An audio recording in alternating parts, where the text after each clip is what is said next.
I'm talking about the incorporation of physicians. The fact that physicians can incorporate and work under the label of a corporation. This is something relatively new. I'm not sure about Ontario when it happened. But in Quebec, Quebec was actually the last province to go for it. That's 2007. Before that, and at one time, all across Canada, and even in the States, professionals, including physicians, but also lawyers, engineers, dentists, people member of professional corporations could not incorporate. The reason is simple, because when you work for a corporation, who tells you what to do? The corporation, right? It's your boss. You work for the corporation tells you what to do. So it was understood that this ran counter to the idea of professional autonomy. If you're a professional, you have to work according to your professional standards, professional ethics, so you can't be told by the company that wants to make money what to do, because the two can conflict. So the prohibition on incorporation was the reason for that. So this was changed, and they tried to include other types of principles to protect the professional economy while allowing incorporation. For the physicians in Quebec, and the same thing happened in Ontario, the main argument, the main short-term argument was income tax reason. Because the income tax rate for a small corporation is lower than personal tax, right? So the physician has an interest to incorporate, he pays less income tax. That was the main push, for the profession to enact that. And they won. They all had it. Now, what we are starting to realize is that on a longer term, this may mean something else, beyond the income tax advantage for physicians. And it's interesting in Quebec because we can already see that. You see, when the incorporation of physicians was allowed, the regulation says, in order to protect professional economy, that 100% of the shares and 100% of the seats of the board of administrators have to be held by physicians, members of the College of Physicians. So even though you're told by the corporation what to do, the corporation is told by physician, they are also linked by professional ethics and so on, so it should be okay. 100%. Now, we have created, and Ontario and many other provinces have created other entities which can become corporations, and then the ownership ruling will vary. In Quebec, we'll see that later, these new entities, private clinics, private centers, can be held by 50% minus 1 by private investors. So we're already away from the 100% share ownership by physicians. See? First step, you allow incorporation.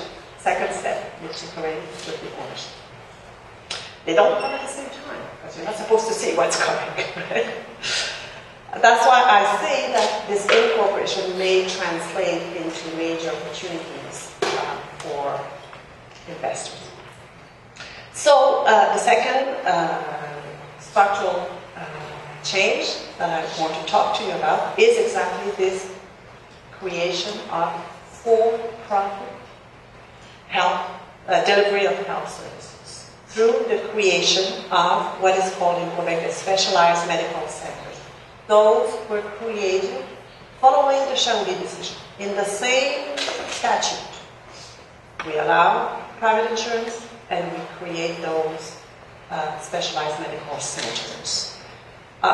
They exist in Ontario, actually. They have been in place for a while now, even before Quebec, and they're called independent health facilities.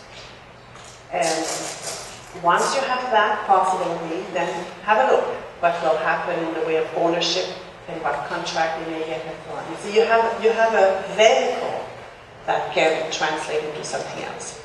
They exist in Nova Scotia. Nova Scotia has adopted what they call the health facility in Alberta with Bill 11 at the beginning of 2000. They have what they call the surgical facilities where out-of-hospital surgeries, surgical interventions can be done and so on. So these are the corporate vehicles that have been created within our public healthcare. And they will play a major role in what is, coming ahead of us. The third major change is about private insurance. Okay, so that was, the point in the Chaoulli decision. But you can already see that this one point has been linked with the two first ones that I mentioned to you, and others that come. See? Things don't come isolated, right? You use one dimension to fight legally, and then there is a whole gamut of changes that come with that and change the landscape, or may change the landscape of the healthcare. So the bit with private insurance, I talked to you about it. So following the Chaoulli decision, Quebec opened the possibility for the insurance industry to sell private insurance for three different surgeries, which is the knee, the hip and knee replacement and the cataract, which were the things where the waiting list was the longest. Because I said I will not talk about the Chaoulli decision itself, but you will remember that there was a lot of talk in those years about the waiting time, right? And that was an argument, because people have to wait so long on the waiting time, it infringes on their rights to life and rights to security and safety. So private insurance has been open for these three.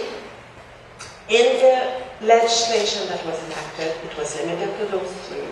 But even before that legislation was all in force, the government enacted a bylaw which lengthened the list of acts that can be done in those private corporate entities to about 50 acts. So now there are about 50 different, it's mainly one-day surgeries that can be done in those health facilities or whatever you call them in different provinces, specialized medical centers and Quebec. So there is a potential of private insurance of 50 different acts already. I say potential because so far the private insurance has been restricted to 3 acts. But it's just a matter of time. Once the business will start flowing, once hospital will have contracted out surgery interventions to those private entities, I call them private hospitals. It's easier, we can understand better what we're talking about, right?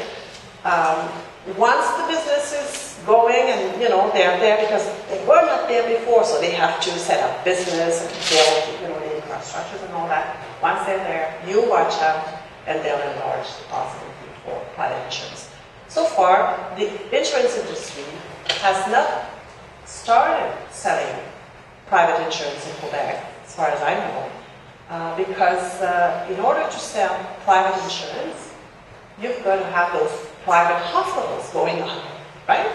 Because the private insurance cannot send patients to the public hospitals, to the public healthcare. It has to go to a so-called parallel private system. This is still to be built, so it takes time. But time is coming, and it's being put in place.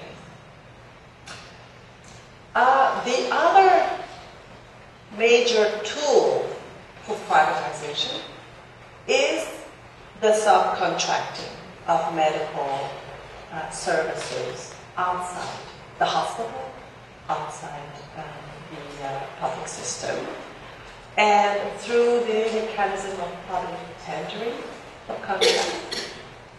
All Canadian provinces have to, when they do subcontract, they have to go through public tendering. This is mandatory according to our interprovincial and international agreements on public markets. public markets now are bound to go